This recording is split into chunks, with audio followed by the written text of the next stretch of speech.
તમામ આઈપીએસ ઓફિસરથી લઈને હું પોતે એ જ ગામોમાં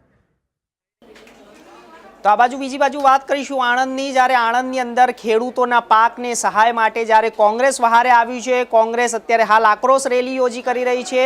કોંગ્રેસના જ્યારે અત્યારે ધરણા પ્રદર્શન ખેડૂતોની સાથે લઈને કરવામાં આવી રહ્યા છે। આપને વધુ માહિતી આપી દઈએ કે આણંદ શહેર કોંગ્રેસ સમિતિ ખાતેથી પૂર્વ કેન્દ્રીય મંત્રી ભરતસિંહ સોલંકીના નેતૃત્વમાં જન આક્રોશ રેલી યોજવામાં આવી હતી અને આ સાથે ચોકડીથી ટાઉન હોલ, ગ્રીડ પાસે ટાઉન હોલ, લોટિયા, ભાગોળ, બોરસદ ચોકડી, ઓવરબ્રિજ થઈને કલેક્ટર કચેરી પહોંચી હતી અને જેમાં કોંગ્રેસ નેતાઓએ, કાર્યકરોએ ખેડૂતોને સહાય આપવાની માંગ સાથે સૂત્રોચ્ચાર કરી પ્લેકાર્ડ પ્રદર્શિત કર્યા હતા। પૂર્વ કેન્દ્રીય મંત્રી ભરતસિંહ સોલંકી, કેડીસીસી બેંકના ડિરેક્ટર મહેન્દ્રસિંહ પરમાર, જિલ્લા કોંગ્રેસ પ્રમુખ અલ્પેશ પઢિયાર, પ્રકાશ મહેશ સોલંકી સાથે સલમીશા દિવાન, ફિરોઝ ખાન પઠાણ અને પૂર્વ કાઉન્સિલર નઝમા પઠાણ સહિત કોંગ્રેસના કાર્યકરો મોટી સંખ્યામાં જન આક્રોશ રેલીમાં ખેડૂતોને સહાય આપવા માટે પહોંચ્યા હતા।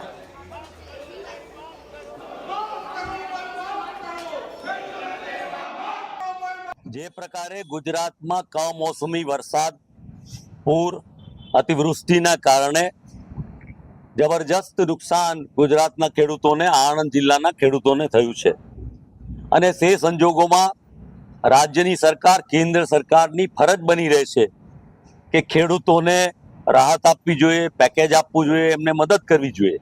અને ભૂતકાળમાં ખેડૂતો જ્યારે આવી મુશ્કેલીમાં હતા એના કરતાં પણ વધારે મુશ્કેલીમાં ખેડૂતો જ્યારે આપઘાત કરતા હોય, મુશ્કેલીમાં હોય ત્યારે એમના દેવા નાબૂદ કરવા જોઈએ। કોંગ્રેસે એના શાસનમાં ડૉક્ટર મનમોહનસિંહજીએ, સોનિયાજીના નેતૃત્વમાં 72,000 કરોડ કરતાં પણ વધારે ખેડૂતોના દેવા નાબૂદ કર્યા હતા।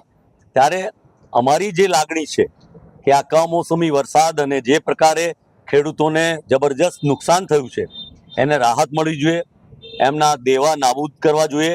અને હજુ પણ દહેશત છે કે કમોસમી વરસાદ હજુ પણ લંબાય અને ખેડૂતોનો જે પાક નિષ્ફળ ગયો છે, જેમને પારાવાર નુકસાન થયું છે, જમીનો ખરાબ થઈ છે, એને રાહત આપવાનું કામ સરકારે તાત્કાલિક ધોરણે કરવું જોઈએ, પેકેજ બહાર પાડવું જોઈએ, દેવા નાબૂદ કરવા જોઈએ।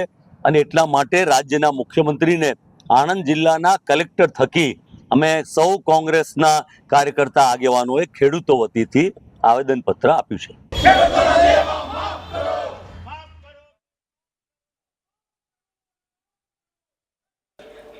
તો આગળ વાત કરીશું